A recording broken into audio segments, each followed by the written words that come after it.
ফেসবুকে তার নাম লেখলে এখনো রেস্ট্রিকশনের শিকার হয়। কথা ঠিক না বেঠিক? আমরা জিজ্ঞাসা করতে চাই, বাংলাদেশের যারা যারা আজকে ফেসবুক কর্তৃপক্ষ আছে, বিটিআরসিতে যারা দায়িত্ব পালন করে, তারা কি ফেসিবাদের দালাল কিনা? পরিষ্কার কথা, মৌলানা মামুনুল হকের নামে ফেসবুকে যে রেস্ট্রিকশন আছে তাকে উঠিয়ে নিতে হবে, আর না হয় ফেসবুকের বিরুদ্ধে আন্দোলন চলতে পারে। আলাইকুম ওয়া রাহমাতুল্লাহ। ইন্নাল হামদুলিল্লাহ ওয়াস সালাতু ওয়াস সালামু আলা রাসূলিল্লাহ।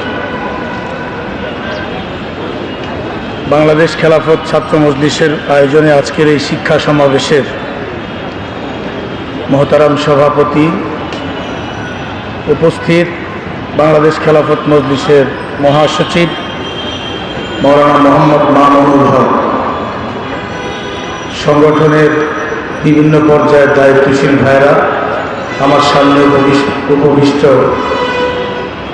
প্রাণপ্রিয় ছাত্র ভাইরা, আজকের প্রতিপাদ্য শিক্ষাকে উপনিবেশায়ন করে স্বাধীন শিক্ষা ব্যবস্থা প্রণয়ের দাবিতে আজকের এই শিক্ষা সমাবেশ। উপনিবেশায়ন, এটা আমাদের বুঝতে হবে। এটা বোঝার আগে উপনিবেশবাদ এটা বুঝতে হবে। উপনিবেশবাদ কি? ব্রিটিশরা যখন 200 বছর আমাদেরকে পরাধীন করে রেখেছিল, তখন তারা একটা উপনিবেশবাদ, অন্য জাতি যখন কোনো জাতির উপর আগ্রাসন করে, স্বাধীনতা হরণ করে, তাদের উপর যে ব্যবস্থা চালু করে তার নাম হলো উপনিবেশবাদ।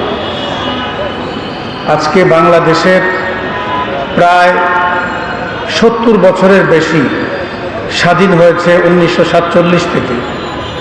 দুঃখজনক ঘটনা হলো, এখনো ব্রিটিশের উপনিবেশবাদ কি শিক্ষায়, কি সংস্কৃতিতে, কি আইন ব্যবস্থায়, কি অর্থ ব্যবস্থায়, সব জায়গায় বিরাজমান।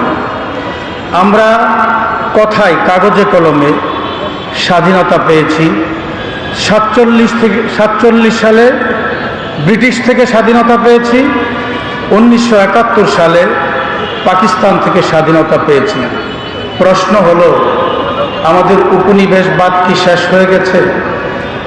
যে শিক্ষা ব্যবস্থা ব্রিটিশরা প্রণয়ন করেছিল, সেই শিক্ষা ব্যবস্থা কিভাবে স্বাধীন বাংলাদেশ, স্বাধীন পাক ভারত উপমহাদেশে বহাল থাকে, এটা হলো আমাদের জিজ্ঞাসার বিষয়। যে ব্যবস্থা দিয়ে আমাদেরকে দাস বানিয়ে রাখার ষড়যন্ত্র করা হয়েছিল, চাকর বাকরের শিক্ষা ব্যবস্থা ব্রিটিশরা দেশে চালু করেছিল। বাংলাদেশের নেতৃত্বে যারা এসেছে তারা সবাই ব্রিটিশের গোলাম ছিল, তারা পাকিস্তানের গোলাম ছিল। আজকে 24-এর স্বাধীনতার পরে এই শিক্ষা বাংলাদেশে চলতে পারে না। আমার ভাইয়েরা, আজকে আমরা দাবি করি কর্মমুখী এবং একমুখী ইসলামী শিক্ষা ব্যবস্থা চাই। বাংলাদেশে আজকে 3টি ধারার শিক্ষা ব্যবস্থা আছে। আমরা বলতে চাই, দেশের মানুষের মনোভাব 92% মুসলমানদের ঈমান, আকীদা, তাহজিব, তামাদ্দুনের সাথে সমন্বয় রেখে কর্মমুখী একমুখী ইসলামী শিক্ষা ব্যবস্থা রাষ্ট্রীয়ভাবে প্রতিষ্ঠা করতে হবে। বন্ধুরা আমার, আমি আজকে বক্তব্য দিতে আসি নাই, শুধু আপনাদের সাথে একাত্মতা পোষণ করতে এসেছিলাম। আমি যতটুকু আশান্বিত হয়েছি, আমি কিছুটা হতাশও হয়েছি। আমার কাছে মনে হয়েছে আপনারা আজকের এই রৌদ্রে ক্লান্ত, আপনাদেরকে আরো উজ্জীবিত হতে হবে, আরো শানিত হতে হবে। বৈষম্য বিরোধী ছাত্র আন্দোলনের মধ্য দিয়ে এদেশে স্কুল, কলেজ, মাদ্রাসার ছাত্রদের যে সমন্বিত একটা রূপরেখা জাতির সামনে এসেছে তাকে আরো শানিত করার দায়িত্ব আপনাদের সংগঠনের।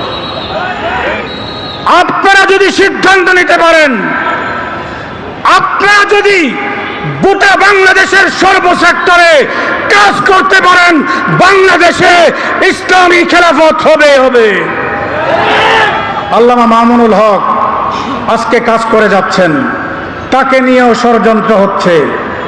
ফেসিবাদের আমলে যে ষড়যন্ত্র হয়েছিল সেটা এখনো বন্ধ। ফেসবুকে তার নাম লেখলে এখনো রেস্ট্রিকশনের শিকার হয়।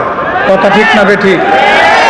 আমরা জিজ্ঞাসা করতে চাই, বাংলাদেশের যারা আজকে ফেসবুক কর্তৃপক্ষ আছে, বিটিআরসিতে যারা দায়িত্ব পালন করে, তারা কি ফেসিবাদের দালাল কিনা? পরিষ্কার কথা, মৌলানা মামুনুল হকের নামে ফেসবুকে যে রেস্ট্রিকশন আছে তাকে উঠিয়ে নিতে হবে, আর না হয় ফেসবুকের বিরুদ্ধে আন্দোলন চলতে পারে। ছাত্র ভাইদেরকে বলছি, এই গ্রীষ্মে কাতর হলে চলবে না। ঝড় তুফান সবকিছু মোকাবেলা করে আল্লাহর এই দ্বীনকে বাংলাদেশে প্রতিষ্ঠা করতে হবে। আল্লাহ আমাদের সহায় হন।